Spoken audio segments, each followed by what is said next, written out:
আমি 25 বছর যাবত চাকরি করছি। এখন পর্যন্ত আমি সহকারী শিক্ষক, যে সব ডিপার্টমেন্টে 7-8 বছর গেলে পদোন্নতি পায়। আমি এখন পর্যন্ত সহকারী শিক্ষক, আর আমার চাকরি আছে 5 বছর বাকি।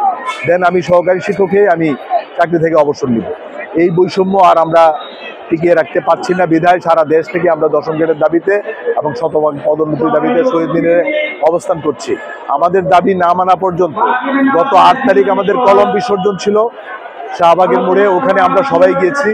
গেলে পরে আমাদেরকে ওখানে তারা টিয়ার সেল, তারপর জল কামান এবং সাউন্ড গ্রেনেড নিক্ষেপ করে আমাদের শত শত শিক্ষক হাসপাতালে বেডে কাটাচ্ছে এবং গুলিবিদ্ধ হয়ে হাসপাতালে আছে।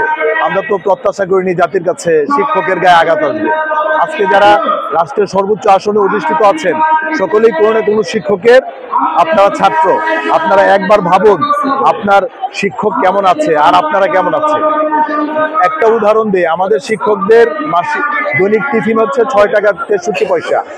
যদি 6 টাকা 63 পয়সা হয়, একটা সিঙ্গারার দাম 10 টাকা, একটা ভালো চার দাম 10 টাকা, আমি আর কিছু নাই বললাম, তাহলে 20 টাকা। আর আমাকে দেওয়া হচ্ছে দৈনিক 6 টাকা। তাহলে কিভাবে আমরা আমাদের জীবনযাপন মান উন্নয়ন করব এবং আমরা কিভাবে আমরা বেঁচে খেয়ে থাকে অবস্থান করব। আমাদের মৌলিক চাহিদার অন্যতম চাহিদা হচ্ছে অন্ন, বস্ত্র, বাসস্থান। আমার অন্নরই যদি অবস্থা হয়, বাসস্থান কি করব আমরা? 25-30 হাজার টাকা বেতন পেয়ে আমরা কি বাসস্থানের চিন্তা করতে পারি? সেই থেকে আমরা অনশনে যাব। এখন আমাদের 2টা কর্মসূচি চলছে, শহীদ মিনার অবস্থান এবং সব বাংলাদেশে 66,500 বিদ্যালয় একযোগে কর্মবিরতি।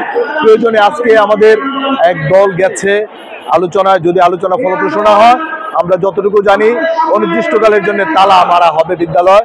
এতে যদি চাকরি চলে যায় চলে যাব, তবু আমরা আর সইতে পারছি না এই লাঞ্ছনা, বঞ্চনা এবং আমাদের এই নির্যাতন। একটা কথায় আছে যে শিক্ষক আমি শ্রেষ্ঠ, সবার দিল্লির প্রতিষ্ঠাতা কোন ছাড়। আসলে সেই শিক্ষকের শ্রেষ্ঠত্বের জায়গাটা আজ ভুলুণ্ঠিত, আজ করুণ একটা দুর্দশার মধ্যে আছে। আপনি ইতিমধ্যে জেনে থাকবেন যে ইতিমধ্যে আমাদের কিছু শাহবাগের যে আন্দোলনে, সেটা পুলিশের অতর্কিত হামলা, সাউন্ড গ্রেনেড থেকে শুরু করে জল কামান থেকে শুরু করে বিভিন্ন ধরনের চাপের কারণে আজকে আমাদের প্রায় 200 শিক্ষক বর্তমানে হাসপাতালে আছে এবং তারা হাসপাতালে বেডে কাতরাচ্ছে।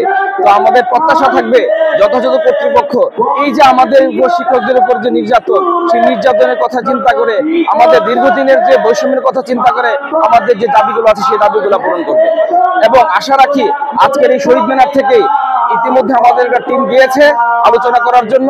আমরা প্রত্যাশা করছি আমাদের যে 3টি দাবি, সেই 3টি দাবি পূরণ করে আমাদের শিক্ষকদেরকে বাড়ি ফিরে গিয়ে সেই কোনোমতে শিক্ষার্থীদের পাঠদানে নিয়ে যাওয়ার জন্য যথাযথ পদক্ষেপ গ্রহণ করবে।